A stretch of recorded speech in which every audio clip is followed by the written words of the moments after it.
So many, but wow, look at that.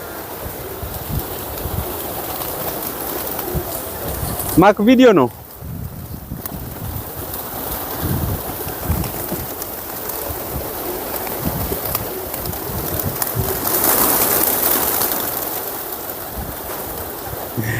Wow, this is so beautiful.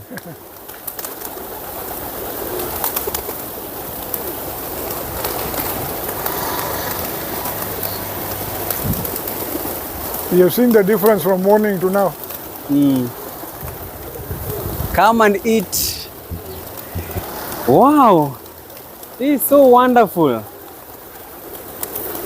So you get to feed them like this every day.